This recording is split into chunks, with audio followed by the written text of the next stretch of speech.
So it is on earth. And if you go to Mozambique, you can also begin to see that there is a problem there, but there is an attempt at hygiene. You go to Zambia, that is another country, Kenneth David Kaunda. On the day that he left office, Kenneth David Kaunda had only $8,000 in his account. If you ask your typical African Tanzanian councillor today, before Magufuli came in, that was pocket change. After 24 years in power, $8,000 only. Those are people who love their country and sacrifice. There is a need for hygiene in Zambia. It is the only country in the world that I know where when an opposition leader blocks a motorcade, it does not become the offense of obstruction, it becomes the offense of treason. Unprecedented in the world. Hygiene is necessary in that country. And I look forward to hygiene being introduced. Then one comes to Tanzania.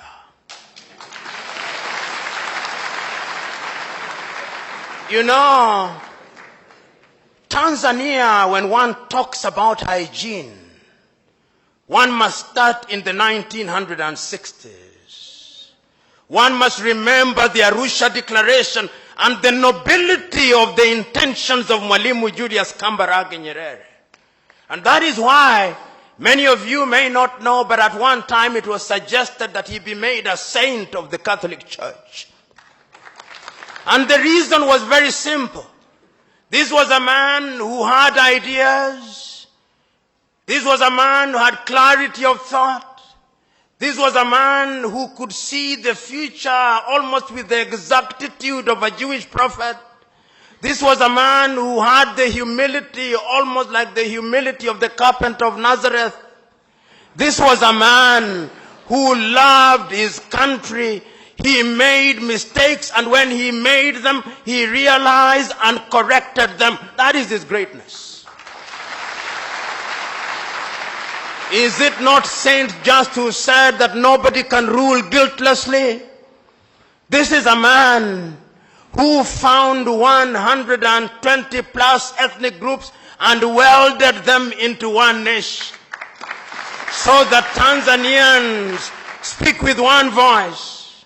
You know, if you look at Tanzania and you ask your typical Tanzanian, what was the ethnic extraction of President Kambarage Nyerere? They do not know and they do not care.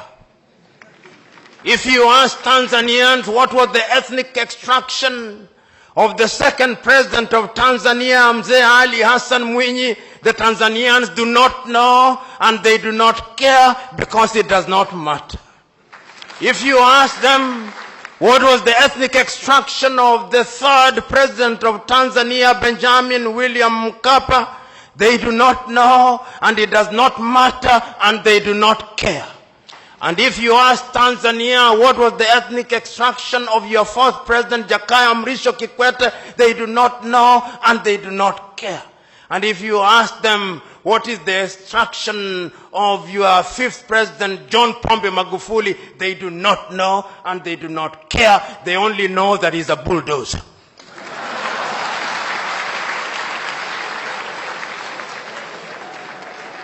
But you go to my country, Kenya, God save my country. God save my country.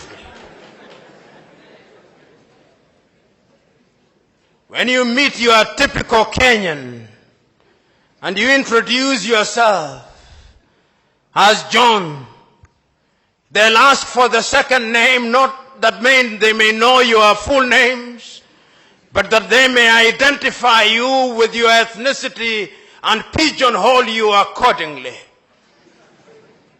When you go into that country, which is a great country in prospect, but which is being destroyed by negative ethnicity, you ask them who the first president of Kenya was, they'll tell you it was Jomo Kenyatta and he was Kikuyu, and we care.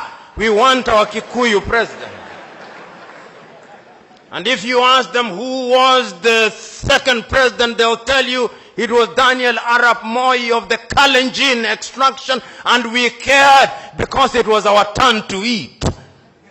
And if you ask them who was the third president, they'll tell you it is Uhuru Muigai Kenyatta, and he is a Kikuyu, and we want him to continue because we Kikuyus and we Kalenjin only feel safe when one of our own is in State House. And if you ask the opposition, and you ask the leaders, from my own ethnic group, the Luo of Kenya, the Luo will tell you we have been marginalized for too long. The time has come that God must smile upon us, and our son must be the president. And if you ask the Luhyas, they'll say the same thing. That is a tragedy of gigantic proportions. I'm submitting to us that the country called Kenya needs political hygiene. I'm submitting to us that the country called Kenya needs to come to Tanzania here on a benchmarking tour, and that the President of the Republic of Kenya and all our parliamentarians should sit at the State House and be lectured by John Pombe Magufuli on the finer points of governance.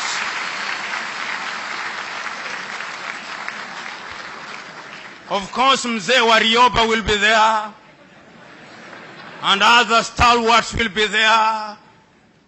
Salim Ahmed Salim will be there. Great Tanzanians will be there. And Nyerere will remind us, katika karne ya 21 tupande basi ya makabila, ujinga na upumbavu, because it can destroy a nation. There is need for political hygiene in Kenya. Right now in Nigeria, the Igbos want to secede, and they are being warned by the Yorubas and the Northerners. There is need for political hygiene. But let me also say one of the things that relates to hygiene. Aside from negative ethnicity, there is another thing that has killed Africa and taken away political hygiene: corruption. You know, it would appear that we of the Negroid blood relate very poorly with this thing called money. Money is a useful facility that enables you to do things with ease. But if you allow money to control you and you begin to adore money and you acquire appetite for money, then you are in trouble. And I want to submit to us that Africa is the only continent in the world where upon appointment into political office or upon ascending to the political office, it's as if you have won a lottery ticket to sudden wealth. In Africa, when you are appointed a minister, even the newspapers will say if you are appointed to the Ministry of Finance, he's been appointed to the lucrative Ministry of Finance. If you are appointed to the Ministry of Agriculture or Mining, they say you've been appointed to the lucrative Ministry of Mining. But when you are appointed to the Minister of Culture, they say you've been appointed to the lean Ministry of Culture. In other words, there is a sense in which institutions in Africa appear to believe that he who gets into public office has a license to be a thief. And if you look at many African countries, many African leaders cannot account for their wealth. They have stripped their countries naked. You know, when I look at some of the great leaders of Africa,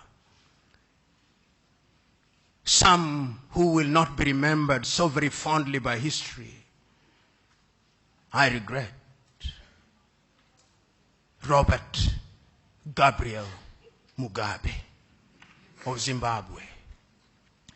Nyinyi Waswahili mnasema wali wa kushiba huonekana kwenye sinia. In 1980s, when Mugabe took power, it was said of him that he had the largest number of degrees of any leader in the world, and he had degrees. It was said that he was a passionate revolutionary, and he was a passionate revolutionary.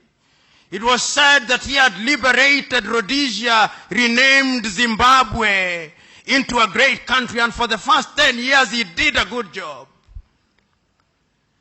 Then something happened.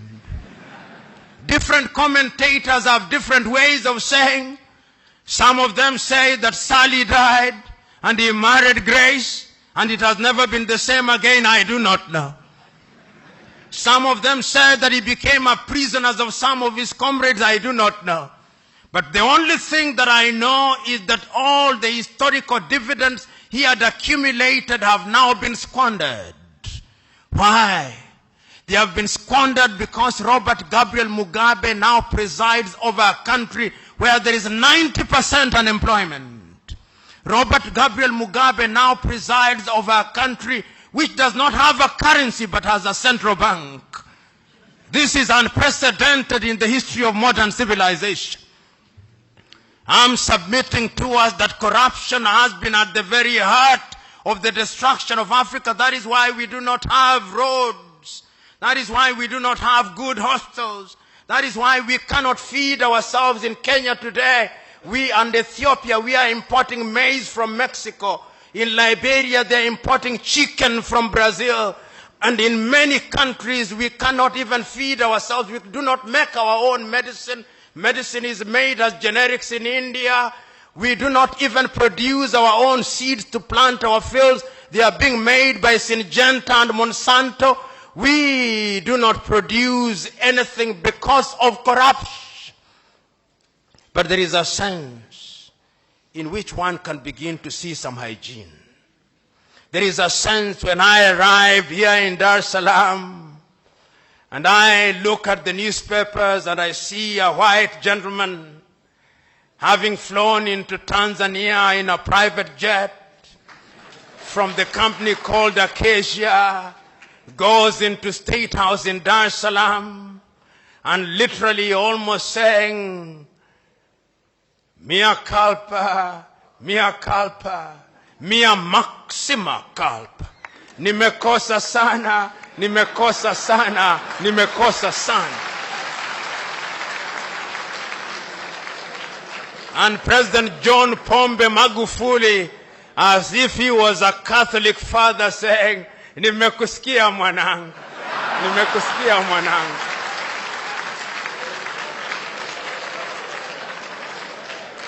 Tutakuhurumia